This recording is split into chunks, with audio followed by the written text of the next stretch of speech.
Hey there, guys. All right, today we are back with some more of the Great War, and this time we're on to week 165, the British advance at Passchendaele.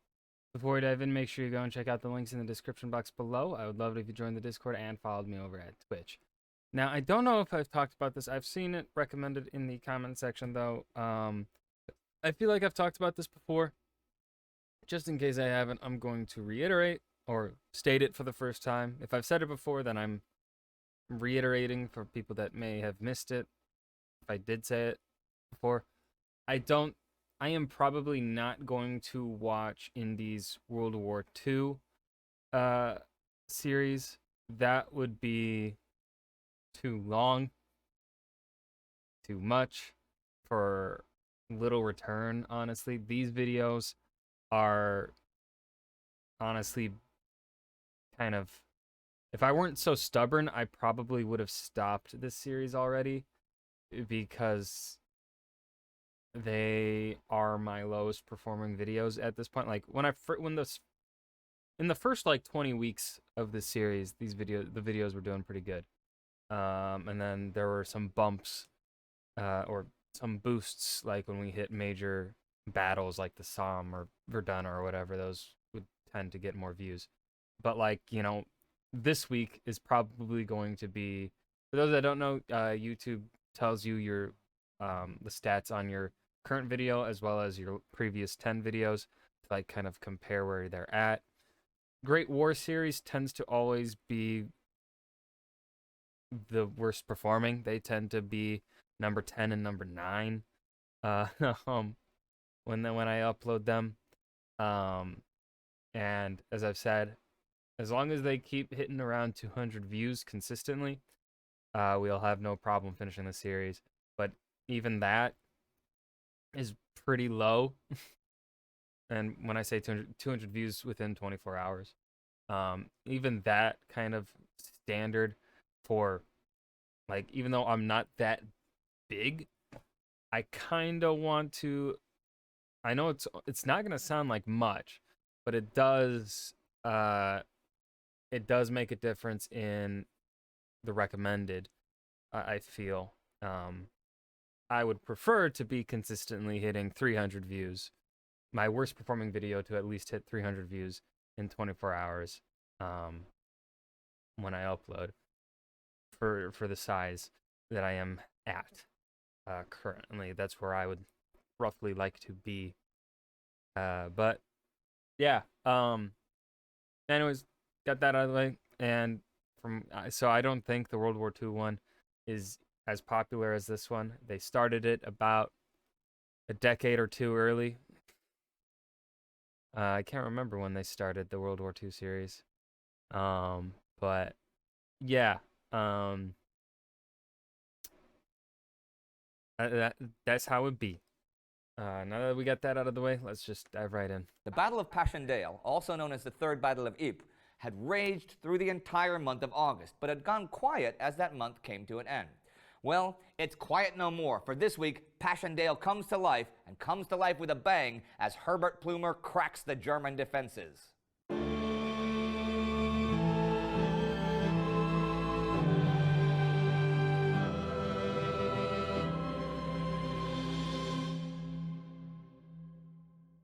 I'm Indy Nidell. Welcome to the Great War. Last week, the Second Battle of Verdun and the 11th Battle of the Isonzo River had both come to an end. There were mutinous disturbances among some British soldiers and the Chinese Labor Corps in France, and in Russia, Army Commander Lev Kornilov attempted a coup to establish a military dictatorship, a coup that quickly failed, but that left tens of thousands of armed Bolsheviks in the capital after Prime Minister Alexander Kerensky had appealed to them for help against Kornilov. And there are further developments in Russia in the wake of all this. Leon Trotsky and other Bolshevik leaders are released from prison because of public pressure. They've been held there since the street violence of the July days. The political outcome of the Kornilov affair was a disaster for Kerensky. He was hated now by both the left and the right. The left thought he had been in league with Kornilov for a time, which was sort of right. Yeah. The right thought he was a traitor who had abandoned the capital city to the Bolsheviks. his provisional government was by now impotent, and Kerensky's appeal for assistance had kind of showed who had power in Petrograd. Many Bolsheviki and the Bolshevik Red Guards were now armed, and releasing Bolshevik leaders from prison threw them into an already volatile political situation. And think, at the beginning of the year, there were registered 24,000 Bolsheviks. By the end of September, that number would be over 400,000. On the 21st, sailors of the Baltic Fleet will declare that they do not recognize the authority of the provisional government and will not follow its orders. Kerensky tries this week with the Council of Five to declare Russia a republic, but who was listening by now? Russian soldiers in France were even infected by the spirit of revolution. There was a brigade at La Courtine who raised the Bolshevik red flag and refused to go to the front. On the 16th, though, they were attacked by a brigade loyal to Kerensky. Several dozen Russians were killed in the massacre of La Courtine. American Army Commander John Pershing visited the camp and declared it the vilest and most unsanitary place I have ever seen. There was even a joke at the time about the Russian army because of its dire state and the territory it lost over the summer. How far did the Russians retreat today? 14 kilometers, same as they will tomorrow. How do you know? That's as far as a tired German can walk. But revolt was not limited to the Russians. This week, 500 Egyptian laborers rioted at Marseille. They had been led to believe that their position was only temporary, and now found out that they were to stay in France until the end of the war. And who knew when that would be? One laborer knocked a British officer out and seized his rifle and bayonet. That laborer was tried and executed for disturbance of a mutinous nature. And further north in Belgium, the second phase of the Battle of Passchendaele began. The first 3 weeks of September had been surprisingly free of rain in Flanders, which was great for the attackers. British General Herbert Plumer, now in overall charge of the 2nd and 5th Armies, wanted to take the Galluveld Plateau with the 2nd, while Hugh Gough with the 5th took part of the Ypres Ridge on his left. Plumer had managed to gather more artillery for a barrage even greater than those of July and August. He had one artillery piece for every 5 meters of front, and his artillery would be fired in 5 waves, with each one being a zone nearly 200 meters deep. Zone 1 was shrapnel, 2 was high explosive, the 3rd was indirect machine gun fire, and the last 2 were high explosives. The entire pattern, nearly a kilometer deep from front to back, swept over all German positions in a storm whose character changed every few minutes. 3.5 million shells were fired in this storm before and during September 20th. Now, on the 16th came reports of an incident where some British soldiers who were brought in from no man's land claimed under oath that they'd seen some of their men, after being disarmed and taken prisoner, bayoneted by the enemy. So with that fresh in their minds, there were few prisoners taken on the 20th when the offensive was renewed. Plumer had the fortune to hide his preparations behind the slightly elevated ground he had taken in early June at the Battle of Messines Ridge. And when his men now attacked behind a creeping barrage, the German positions fell fairly easily. When they reached their objectives, they stopped and began building defenses. The soldiers in the main German defenses further to the rear waited for the British to come at them. And by the time they realized that wasn't going to happen, it was too late in the day to counterattack. So Plumer's plan had been a success. Okay, it was an expensive success. Casualties were high. But the German casualties from the barrage and this day of battle were some 25,000. And more importantly, the Germans were alarmed. Plumer's plan had been to not try for a breakthrough of a few miles, since that would be pretty futile against the new German flexible defenses, but to take small gains that never went far enough to trigger a counterattack. Cumulatively, they might drive the Germans out of their defenses altogether. The attack today had not just taken some German ground, it had captured pillboxes and bunkers that were crucial to the German defense system. Plumer had put a crack into the Hindenburg line, and the Germans were vulnerable to further attacks. He had planned to advance in 4 stages, each no more than 1,500. This is how you know this man's a good general. 'Cause, right, like, simplicity in, like, when it comes to plans, you kind of just want to keep your plans simple. You overcomplicate them, you're just risking the more complicated you make the plan, the more likely it is to just go wrong. The more steps you have, the more chances for failure. You keep it simple, like this, and you're going to do well. Or you're going to, at the very least, minimize failure. And as we see here, he did a good job. Like, this is how you know he's a good general. He kept his plan simple. He didn't, and when he saw his plan working, he didn't push for more. He's like, we're sticking to the plan. Good general. Meters, and he would have a 6-day pause between stages for the artillery to be brought up.